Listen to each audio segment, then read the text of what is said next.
库皮扬斯克俄军全灭，克里米亚多地成火海。胜利日前后，普京非但没有收获喜讯，还迎来一连串打击，甚至连空管中心也没逃过。13个机场瘫痪，唯一的好消息就是乌克兰没有对红场阅兵下手。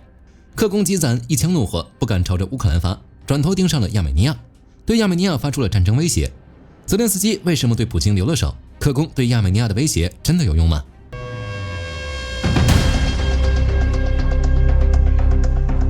其实现在的库皮扬斯克对俄军来说根本不算什么战略目标，纯粹就是想要让普京在国际社会面前看起来没那么蠢，还有能吹的地方。此前在2025年11月的时候，格拉西莫夫就拍着胸脯称，俄军已经完全占领了库皮扬斯克。听起来很霸气，但是他们所谓的占领就是渗透小组钻进城里，然后插个旗子的事儿。为了维持面子上的好看，克宫不得不继续压住那些渗透小组，试图靠一次次小股渗透啃下这块土地。但所有渗透人员想进库皮扬斯克，唯一的结局就是被乌军精准消灭。仅有的区别是要么在城内死，要么在城郊死。根据俄方军事记者透露，最先在库皮扬斯克升旗的俄军6人小队，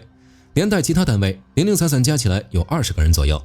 从2025年12月起，这些人就被围困在行政大楼里，靠无人机投喂食物。最后，行政大楼被彻底炸塌，大量人员被活埋。这些人的死亡也宣告着库皮扬斯克内的俄军已被全部清剿。库皮扬斯克之外，红军村方向依然是交火最激烈的地方。在停火期间，仅5月10日这一天，俄军在红军村方向就发动了30次攻击，试图在10几个定居点方向突破乌军防线，结果被乌克兰守军全部打了回去。一天之内，光是这一个方向，俄军就被击毙72人，打伤23人。瑟尔斯基随后确认了一件事：俄军在红军村周边集结了大约10.6万人。空降突击部队第7快速反应军也刚发布消息，监测到俄军第30坦克师出现在了红军村附近。很明显，俄军试图集结兵力和装备，发动更大规模的攻势。附近的米尔诺和拉德是俄军的新希望，他们在这里部署了指挥所，想要借此向罗丁斯克方向突破。这一地区也成为乌军的重点关注目标。俄军的主要目标其实还是在赫里西内，为此俄军投入多个旅在该地区活动。他们的步兵一直试图从村内直接推进，其他部队则绕过村子，穿过开阔地带，向北朝瓦西里夫卡方向推进。但乌军动用一切手段来阻止俄军的推进，包括炮兵、航空兵、FPV 无人机和轻武器。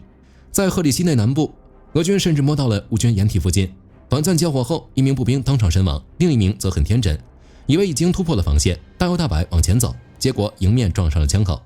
乌克兰的前线严防死守，但是也没把精力全放在防守上。就在停火前夜，乌克兰无人机精准命中了顿河畔罗斯托夫的南部航空交通管理中心。该中心负责整个俄罗斯南部的空中交通管理工作。大楼被命中后，中心彻底停止运作。紧接着，俄南部13个机场瘫痪，索契、克拉斯诺达尔、伏尔加格勒还有格罗兹尼等航空枢纽无一幸免，超过80架次航班延误取消，至少14000名旅客滞留。等到普京气急败坏的要求副总理萨维利耶夫紧急汇报时，后者只能支支吾吾地说，工程师需要15个小时来判断中心系统还能不能用。南部空中交通预计2到3天内全部恢复。克里米亚多地也在一夜之间变成了火海。就在克拉斯诺佩列科普斯克一座大型变电站被无人机袭击后燃起大火，同一时间，溴化工厂的厂区内也记录到了火灾。而在新菲罗波尔的马里耶内地区，俄罗斯黑海舰队的通信枢纽也挨了一波空袭。除此之外，还有塞瓦斯托波尔，俄军第42特种摩托化团的驻地也出现了大火。莫斯科在克里米亚经营多年，攒起来的家底就这样一点一点被乌克兰的无人机端掉。仗打到这个份上，稍微有点战略常识的朋友都能看出来，乌克兰在战场上已经占据了主动权。就在这个节骨眼上，泽连斯基在红场阅兵前夜签署了总统令，红场不列入打击目标。泽连斯基怎么对红场留了手？早在阅兵之前，克宫就反复发出警告，又说要对基辅进行报复性打击，又是重启核导弹演习，生怕乌克兰的无人机真的在胜利日这一天飞进红场，那俄罗斯的脸就真的丢大了。然而克宫大概没有意识到，从他们开始发起警告的时候，他们就已经把停火的主动权送到了乌克兰手里。泽连斯基这道总统令看似是给了克宫面子，但是仔细一看，反而比打击红场更让克宫丢脸。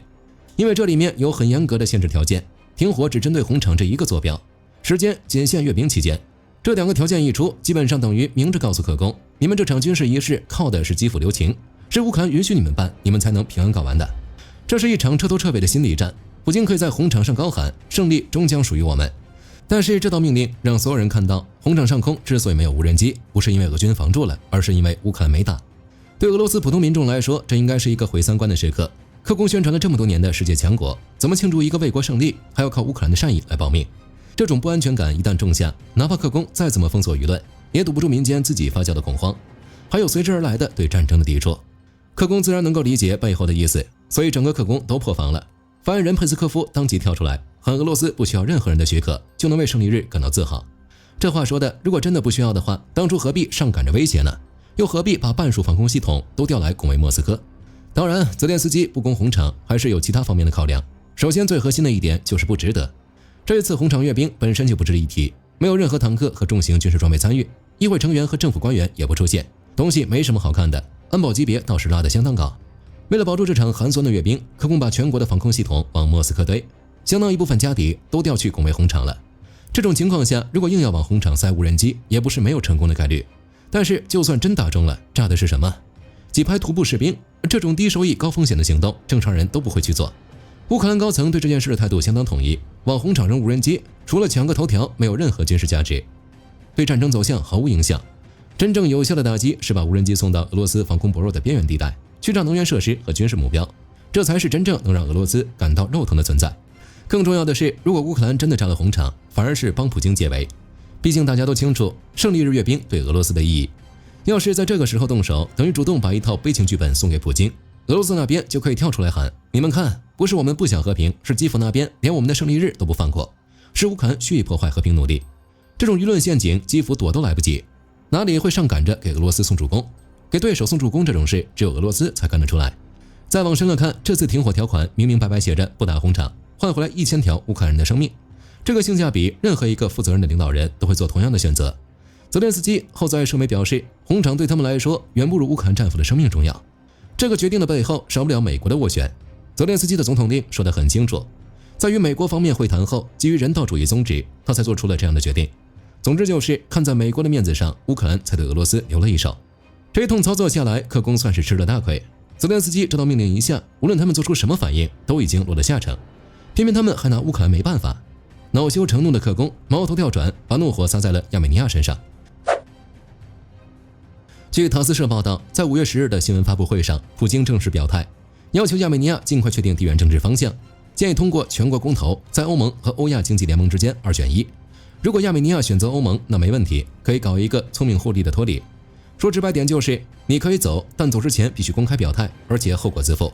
关键是普京接下来的话，他直接拿乌克兰做参照物，重复了克宫的老一套叙事，说什么乌克兰战争就是当年乌克兰想加入欧盟才引出来的，然后才有了政变。克里米亚还有乌东南部的军事行动，这套话术就是明摆着威胁亚美尼亚。选欧盟是吧？乌克兰的下场你看到了吗？为了留住亚美尼亚，普京还强调俄罗斯和亚美尼亚有跨越数百年的特殊关系，暗示留在俄方阵营会继续享受经济上的甜头。比如经济，亚美尼亚依赖俄罗斯的天然气市场，一直以来俄方给亚美尼亚的天然气价格也远低于欧洲的市场价。挑这个时间点对亚美尼亚发难，普京也是真的没办法了。亚美尼亚这段时间脱离莫斯科控制的动作太多也太快了，克宫再不出手，这块地盘就彻底没了。看时间线就很清楚，2023年亚美尼亚干了一件让克宫暴跳如雷的事，国会投票批准罗马规约，正式加入国际刑事法院，也就是公开对普京本人发出逮捕令的法院。从这之后，普京只要踏进亚美尼亚领土，法律上就面临被逮捕的风险。然后到了2024年2月，亚美尼亚冻结了集体安全条约组织框架内的成员活动，原地躺平。随后议会通过了启动加入欧盟进程的法案。在已公布的2026年6月议会选举政纲中，帕西尼扬领导的执政党还把对俄关系从战略同盟降级为建设性转型期，军火进口来源也从单一依赖俄罗斯变成从印度、法国等多国采购。可以说每一年亚美尼亚都在搞新动作。导火索是在5月初，欧洲政治共同体峰会和首届亚美尼亚欧盟峰会接连在埃里温举办，冯德莱恩亲自到场。欧盟和亚美尼亚签了互联互通伙伴关系协议，欧盟承诺在中间走廊项目上投入高达25亿欧元，还启动了签证自由化谈判。马克龙还在埃里温大赞亚美尼亚转向欧洲是当下最自然的选择。最扎眼的是，泽连斯基也出席了峰会。就是在这场峰会上，泽连斯基说出了那句俄罗斯还派无人机飞过红场上空，这番话让克宫当场炸毛。俄罗斯外交部立即召见亚美尼亚大使，表示了抗议。然后在胜利日前夕，亚美尼亚总理帕西尼扬直接公开表态，说在乌克兰问题上，亚美尼亚不是俄罗斯的盟友，还会继续向乌克兰提供人道主义援助。他还明确告知莫斯科自己不会出席红场阅兵。这一系列动作跟攒了许久的连环巴掌似的，一下接一下的往普京脸上招呼。再不出手，克宫在后院的威信就要清零了。剩下的阿塞拜疆和格鲁吉亚怎么办？基于这些考虑，普京才不得不放大招，直接在公开场合把乌克兰模式当成一项外交工具来使用，对另一个邻国发出战争威胁。但是普京也不想想亚美尼亚为什么会选择转身，还不是因为俄罗斯自己不厚道。2023年，阿塞拜疆拿下纳卡地区，驻扎在那里的俄罗斯维和部队就站在边上，眼睁睁看着亚美尼亚人被打，没有任何军事回应。亚美尼亚加入集体安全条约组织就是为了应对安全威胁，结果真需要保护了，俄罗斯全程袖手旁观，那还能指望他什么？从那时起，亚美尼亚就看透了，莫斯科根本没把盟友当自己人，只是当棋子，可以随时变成弃子。最让狐狸军感到可笑的就是普京拿乌克兰的事来威胁亚美尼亚。乌克兰打了4年多都没被俄罗斯压垮，反而让俄罗斯付出了惨重的代价，这不是更让亚美尼亚看清楚了脱离俄罗斯也没那么要命吗？毕竟俄罗斯没有想象中的那么强大，连乌克兰前线都啃不下来，拿什么去开辟第2条战线？所以亚美尼亚根本不慌，而且这种威胁反而证明了在克宫的字典里，任何追求与美欧融合的主权国家都应该被军事入侵。这到底是盟友还是一个随时可以撕破脸的恶霸？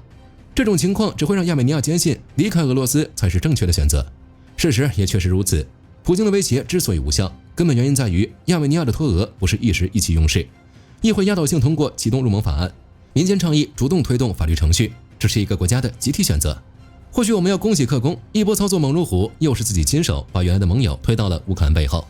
被乌克兰打脸，又在亚美尼亚这里碰了一鼻子灰。莫斯科这口气没撒，环顾一圈，发现还有个难兄难弟，伊朗，还得是伊朗。俄罗斯和伊朗现在有点抱团取暖的意思，但这对活宝凑一起也得动脑筋。波斯湾被梅伊堵得死死的，霍尔木兹海峡打成那个样子，正常的海路根本走不通。于是他们把目光投向了地球最大的一片内陆水域——里海。据《纽约时报》调查报告，俄伊已经把里海变成了一条秘密战时补给线。俄罗斯通过里海航线向伊朗运送无人机零部件，帮助德黑兰补充无人系统库存。伊朗在之前跟梅伊的交火中损失了大约60%的无人机库存，现在就靠俄罗斯回血。他们也是选了一个好地方，里海只有5个沿岸国家：俄罗斯、伊朗、阿塞拜疆、哈萨克斯坦和土库曼斯坦。按照国际法，美国军舰根本进不来，所以在这片水域，俄伊可以光明正大的搞暗箱操作。再加上往返2国的船只经常关闭卫星追踪应答器，搞所谓的暗船运输，货在哪儿装了什么，什么时候到，外面的人想查都查不到。除了无人机之外，俄罗斯还通过这条路线向伊朗运送过小麦、玉米、动物饲料和葵花油等基本物资。这些原来走的都是霍尔木兹海峡，现在伊朗沿里海的4座港口24小时连轴转。一个俄罗斯出口商甚至估计，2026年横跨里海的货运吨位比起2025年可能会翻1倍。不过俄伊这点勾当，所有人都有目共睹。早在3月份的时候，以色列就对里海发动过空袭，现在只是不想打，不是打不了。毕竟美国也不能真的把伊朗彻底逼到绝路上。一旦俄伊之间的来往越过了某条红线，可以料想美伊要打里海也就是顺手的事儿。不过那都是未来的事，更让俄伊绝望的剧情就在眼前。他们费尽心机要搞光纤无人机，俄罗斯甚至被爆出要送伊朗5000架，拿这些东西当宝贝一样用着，对他们寄予厚望。这份计划有没有执行，目前还不清楚。乌克兰也不管他们2个怎么密谋，闷声不响的端出来了真正的杀器——捕食者。据乌克兰国防创新平台 Brave 1宣布，一款名为捕食者的 AI 反无人机炮塔已经正式投入实战。它的核心能力就是专门克制俄军引以为傲的光纤无人机。原理不复杂，传统电子战对付不了光纤无人机，因为他们根本不靠无线电信号，那就不用电子战。捕食者玩的是自动化光学追踪，加上动能拦截，人工智能独立探测空中目标，自动跟踪移动轨迹，实时算出最佳拦截路线。操作员要做的只有一个动作，按下确认键。Brave 1发布的实战视频里，捕食者在真实战斗任务中追踪并摧毁了敌方空中目标。关键是这系统从概念到列装只花了极短时间，因为开发者跟作战单位绑定在一起。乌克兰国防部长费多罗夫透露，目前捕食者已经在超过10个军事单位服役，部署在多个关键前线方向，其中 K2 旅是最早一批列装的部队。下一步就是要把这套系统大规模铺开，加强乌克兰的敌空反空。按照这样的趋势，无论俄伊怎么共享技术或者运送无人机，他们的无人机大概只会有一个评语：出场即落后。本期视频到这儿就结束了，各位觉得普京真的会对亚美尼亚发动战争吗？欢迎在评论区留言，大家一起讨论。我是火力军，下期见。好的，各位观众朋友们，我们频道一直在聊真实的军事资讯和武器装备，后台也经常有朋友问，有没有值得推荐的入门级模型？今天就和大家分享一款近期接触到的产品。首先，它的外形还原度做得相当不错，比例准确，武器上的一些关键细节和标识也都有体现。材质也说得过去，拿在手上有不错的分量感。其次，它具备一定的可动性，对于理解基础操作原理有一定帮助，让它不仅是个静态摆件。综合它的做工和可玩性来看，价格确实比较亲民。对于想入门模型收藏，或者单纯想在桌上贴一个摆件的朋友来说，是一个性价比很高的选择。商品链接已经给你们上了，感兴趣的朋友可以自行了解。